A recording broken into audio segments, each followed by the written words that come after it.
राधावन जी और सम्मान्य श्रीमती पूनम अरोड़ा जी का अभिनंदन को नमन करता हूँ। इस अयोग्य व्यक्ति को इस योग्य मंगल कार्यक्रम में आपने आमंत्रित किया, मैं हृदय से अभिभूत हूँ और मन से तुम सबको ढेर सारा आशीर्वाद भी, शुभाशीष।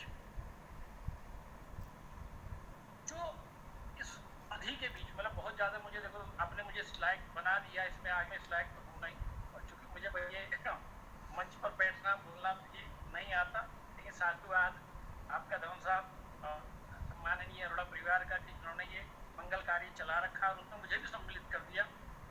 ये राघव की कृपा रही है मुझ पर, और सबसे बड़ी बात है कि राघवेंद्र सरकार की कृपा आप पर रही, जो आप हनुमान जी रूप बनकर दूध के रूप में मुझे आ गए और हाथ पकड़ के खींचकर इस प्रांगण में ले गए।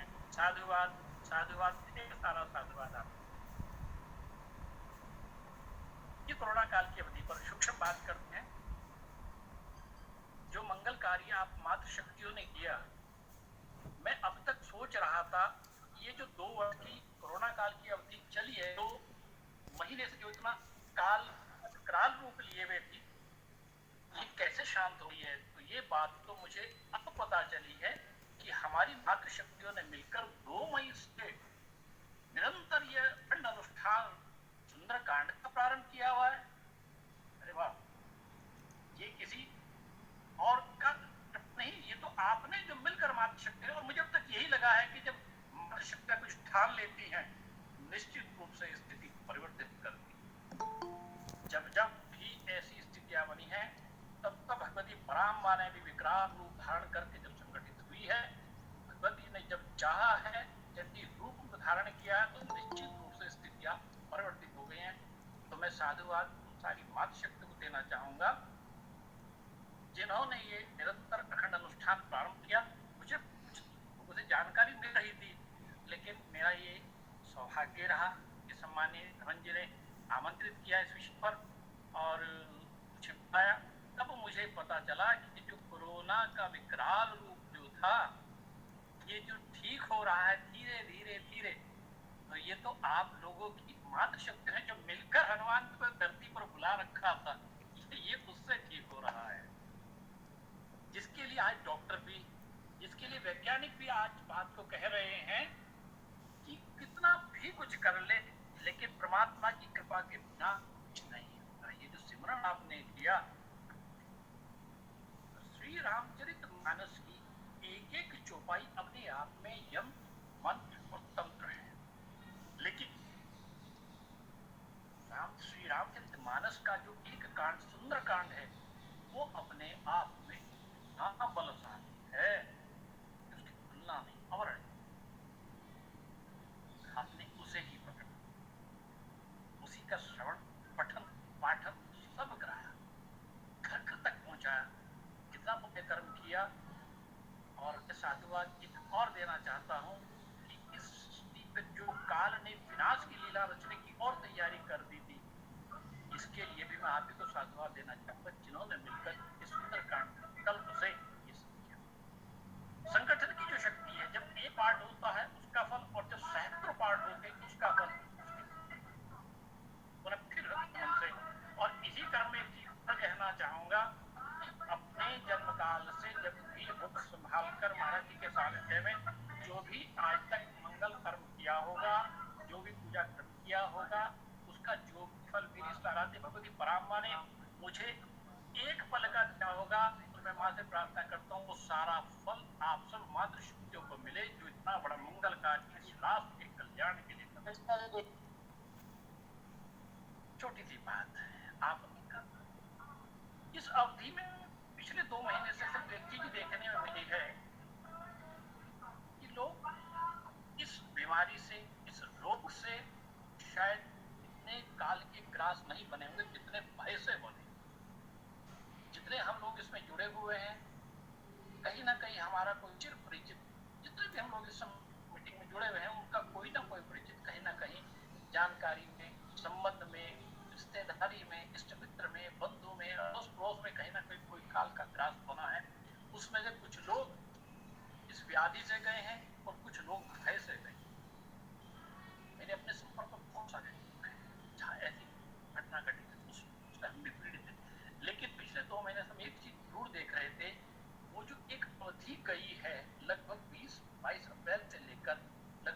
22 मई के बीच की, उसने जो भय लोगों के मन में व्याप्त हो गया था,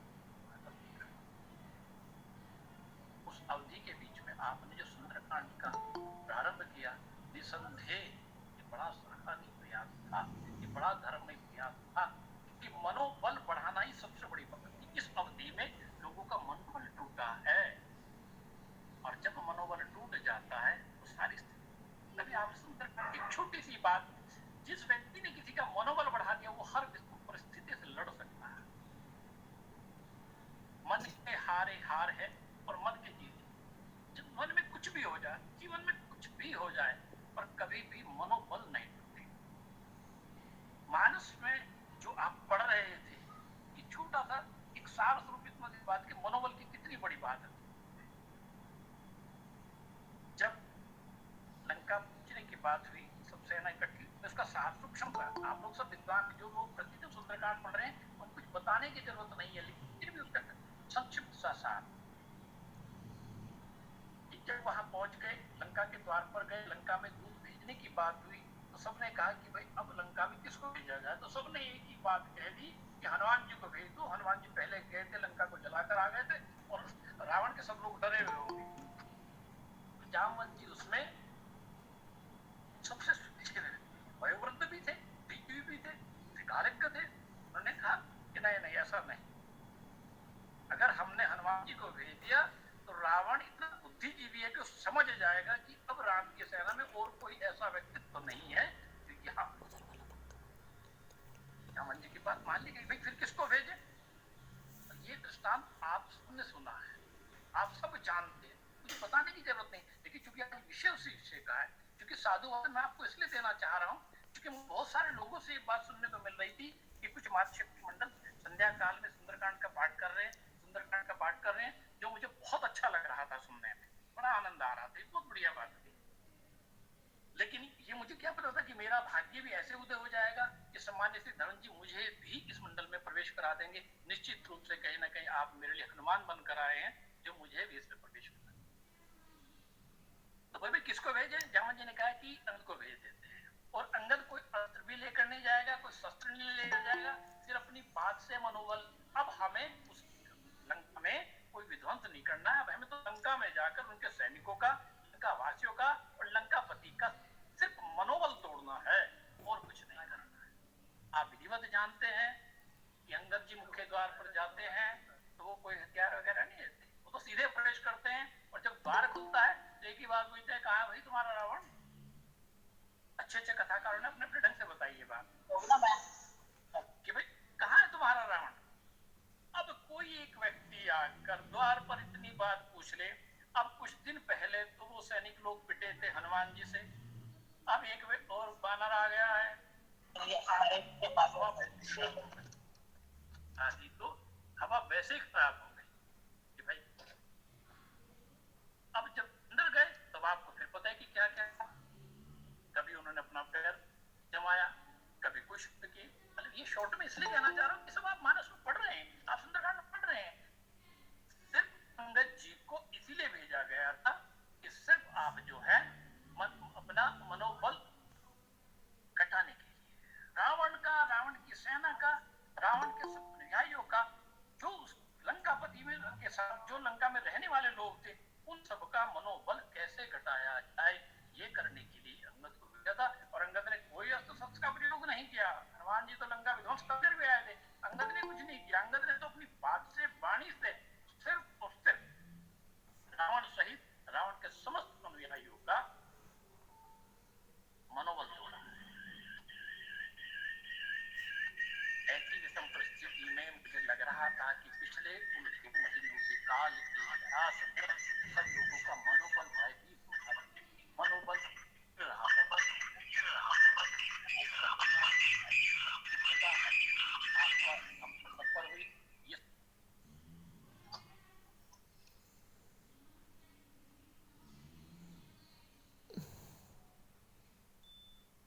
आपकी आवाज बंद, आवाज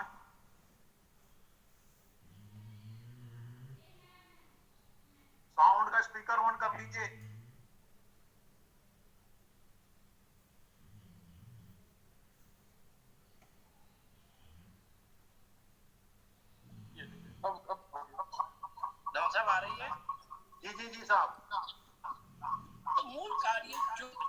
साधुवाद देना चाह रहा हूँ इस मातृशक्ति मंडल को। महाराज एक फोन चलाइए, दूसरा फोन आपस में वाइब्रेट हो रहा है, पहले फोन को बंद कीजिए। जी जी जी जो पहला फोन चला रखा है उसको बंद कीजिए। जी कर दिया है जी महाराज ठीक है।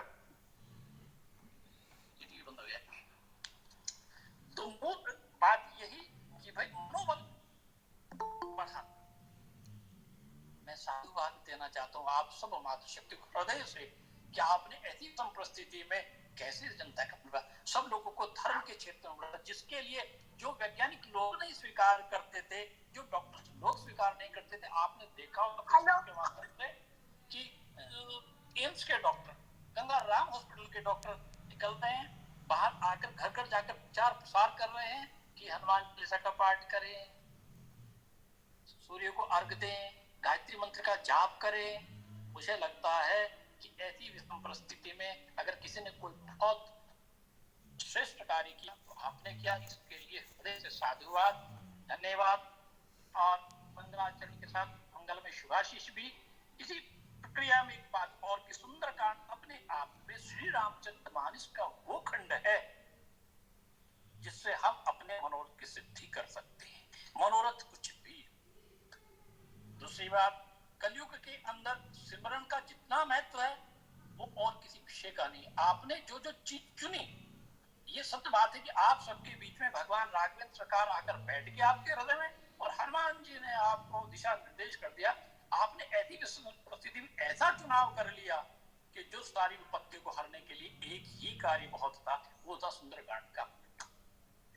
कलयुग केवल नामे आधारा, सुमिर सुमिर नर उतरहि पारा। कलयुग के अंदर सिमरन का महत्व, अरे क्या कहने भाई। और उसमें रामचरितमानस हो, रामचरितमानस में सुंदरकांड हो, उस कांड का भी आप संधि विच्छेद करें, सुंदर कांड, और किसी कांड के साथ सुंदर शब्द नहीं जुड़ा। पूरी रामचरितमानस का ऐसा साथ उसके। इसके बाद फिर हनुमान जी महाराज की कृपा हो जाए, तो ऐसी विषम परिस्थितियों में, ऐसे भयावह समय में आपने जो कार्य किया, सुंदरकांड आपके सकल मनोरथ को सिद्धि देने वाला है, जिसका चुनाव आपने किया। आपने क्या आपके अंतर मन में भगवान राघव बैठे, उन्होंने कराया। दक्षिणा, अब इसके छोटे छोटे कुछ उपाय और भी कर लेते हैं। आप अच्छे में बहुत अच्छे कर रहे हैं, लेकिन और भी कीजिए। रामचरितमानस की कोई भी चौपाई आप ले लें, सब अपने आप में बलशाली है। हनुमान चालीसा का कोई भी खंड आप ले लें, सब ले।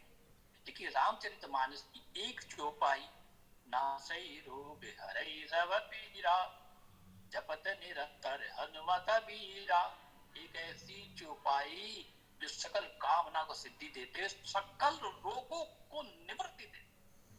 कोई भी ऐसा रोग नहीं है, चाहे वो साध्य रोग है और चाहे असाध्य रोग। नासै रोग हरै सब पीरा, जपत निरंतर हनुमत बीरा। दक्षिणामुख हनुमान जी के सम्मुख बैठकर चमेली के तेल से दीपक चेतन करके सुंदरकांड का पाठ किया जाए तो कैसा भी कष्टकारी कार्य हो, बड़ी सुगमता से संपन्न हो जाता है। हनुमान जी का मुख किस भी दिशा में हो, मट्टी का नवीन दीपक लें, दीपक में जो है सरसों का तेल, 2 साफ सुथरी लौंग रखें, हनुमान जी को रक्त वर्ण का पुष्प और हनुमान जी के हृदय पर तुलसी पत्र विराजमान कर दें। स्वयं एक लाल रंग आसन लें, आसन पर आपका मुख दक्षिण की तरफ हो, दक्षिणा में बैठ जाएं, सुंदरकांड हो, आपका मुख दक्षिण की तरफ, हनुमान जी का मुख किधर भी हो, आप दक्षिण मुख बैठे, सुंदरकांड का पाठ करें। उसको करने से पहले हाथ में जल लें, अपना नाम गोत्र बोले और हनुमान जी के श्री चरणों में आपकी जो भी प्रार्थना हो वो अर्पण करें। 1 पाठ सुंदरकांड और 3 पाठ बजरंगबाण के अगर आपने कर दिए तो कितना भी असाध्य समस्या हो, कोर्ट कचहरी से जुड़ा कार्य हो, पड़ोस से विवाद संवाद की बात हो, पारिवारिक कलह हो, किसी प्रकार का रोग हो, ऋण की युति बढ़ी हुई हो, कर्जा उतर नहीं रहा हो, बेटी का विवाह नहीं हो रहा हो, कैसा भी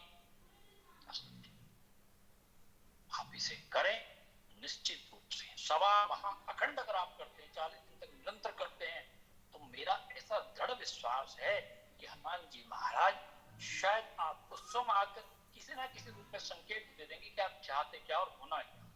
ये मेरा दृढ़ विश्वास। मुरारी बापू की कथा में मैं सुन रहा था कि जब एक पाठ करते हैं तो उसका अनंत गुना फल, और एक समूह जब बहुत पाठ कर तो उसका तो खैर तुलना नहीं। आप लोगों ने मिलकर इतना बड़ा विराट समूह बनाया और सब लोग मिलकर आप इतना मंगलाचरण कर रहे हैं। इतने पाठ का रोज जो हो रहा है और कितने दिन से आप निरंतर करें, सहस्त्र सुंदर खंड के पाठ आपने कर दिए। मुझे दृढ़ विश्वास है कि इस संपूर्ण विश्व की जो पूजा पाठ इस विकराल काल रूप को, कोरोना को हटाने के लिए जो चल रही वो एक तरफ है, और आप समस्त मत शक्ति मंडल का ये जो सुंदरकांड का पाठ है ये एक तरफ है। निश्चित रूप से इसका फल है, और आपको शायद जानकारी होगी या नहीं होगी, लेकिन मैं दृढ़ विश्वास से आज कह सकता हूं कि ये जो काल का ग्रास इतनी इस परिस्थिति शिखर की ओर जा रहा था, वो ग्राफ जो धीरे धीरे घटा है, ये कहीं ना कहीं आपके सुंदर कांड के द्वारा की गई भगवान की आराधना का ही फल है।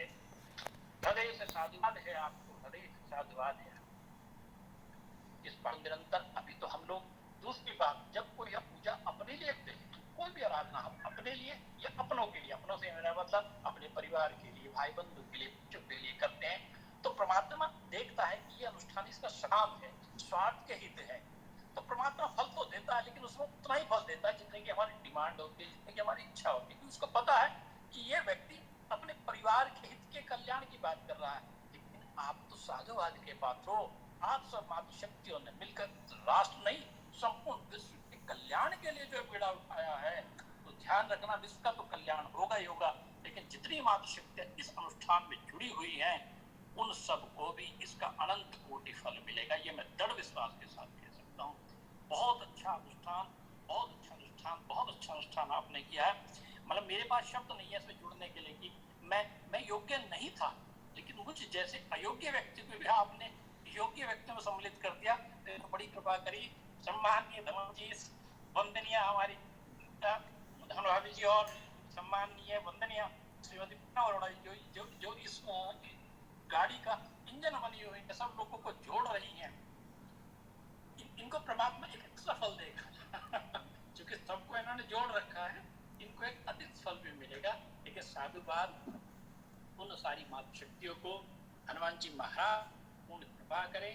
और छोटा था बस यही निवेदन करना चाहूंगा कि मैं किसी योग्य नहीं हूँ, लेकिन जितनी बात शक्ति जुड़ी हुई है, जब जहाँ जैसे इस अनुष्ठान को ले मुझे जैसे योग्य व्यक्ति की आवश्यकता हो, मैं नतमस्तक होकर इस राष्ट्र के, इस विश्व के कल्याण के लिए आपके साथ हूँ। जैसा भी है, जब भी चाहें, जिस तरह भी चाहें। और मुझे लगता है कि समय की अवधि हो रही है, क्योंकि धर्म साहब कह रहे थे 15-20 मिनट हो चुकी, ज्यादा बोलना चलना भी नहीं आता, इन्हीं मंगलाचरण था, लेकिन बहुत अच्छा लगा, बहुत ज्यादा अच्छा लगा। पुनः एक बार फिर आप सबको साधुवाद। श्री हनुमान जी महाराज की जय। जय जय श्री अम्बे। जी, आपका बहुत बहुत धन्यवाद आचार्य प्रगीत कौशिक जी। आप आए और आपने अपना बड़ा अमूल्य समय और बड़ी ज्ञानवर्धक बातें बताई, और आदरणीय धवन साहब जी का भी और धवन परिवार का बहुत बहुत धन्यवाद